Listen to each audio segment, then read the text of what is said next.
A circle of diameter 8 inches is inscribed in a triangle ABC where ABC is 90 degree.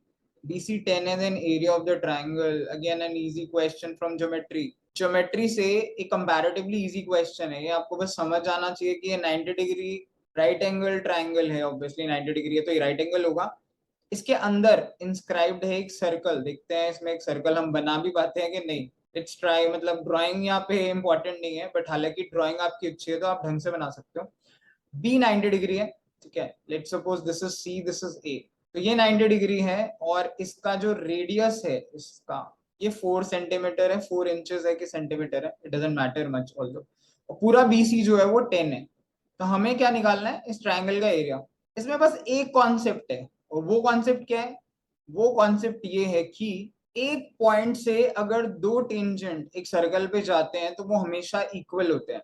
अगर ये circle है, मैं यहाँ से दो टेंजेंट ड्रॉ कर दूं तो ये दोनों इक्वल होंगे, अगर ये 10 होगा तो ये भी 10 होगा। ये वाला कॉन्सेप्ट इसमें यूज होगा। तो हमें गिवन है कि BC 10 है, ठीक है। तो इसका मतलब है, मैं यहाँ पे D लिख देता हूँ, तो BD क्योंकि ये रेडियस है तो ये 4 है ना। तो ये बाकी का बच गया 6, क्योंकि टोटल जो है वो 10 है, ये 6 हो गया। ऑब्वियसली नीचे वाला ये 4 है क्योंकि ये भी रेडियस है। अब C से D, लेट्स अज्यूम ये पॉइंट E है, अगर CD 6 है तो CE भी 6 ही होगा।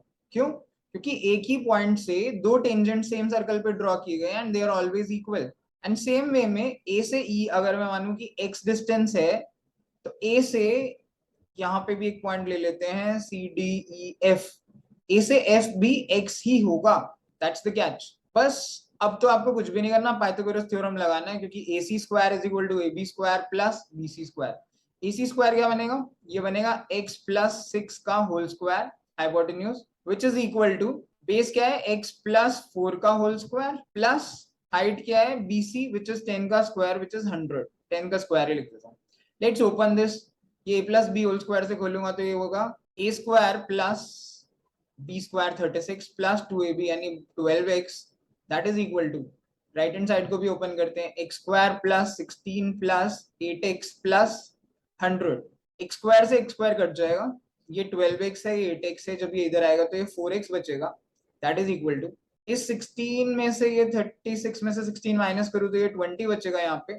ये 20 जब राइट हैंड साइड से जाएगा तो 100 में से 20 माइनस होगा, so it will be 80। So x will be 80/4, इसका मतलब है 20। x 20 आ जाएगा, का मतलब है ये जो बेस है मेरा ये 20 है और ये 4 है, तो पूरा बेस है 24 और इसकी हाइट कितनी है, हाइट 10 है। एरिया क्या होता है ट्राइंगल का, एरिया ऑफ ट्राइंगल होता है half base into altitude. Simple ही है ना, हाफ बेस क्या है 24 इंटू एल्टीट्यूड कितना है 10, ऐसे काट दीजिए 12, 12 into 10 120। So that will be the area of the triangle and that will be our answer. Isn't it an easy question from geometry?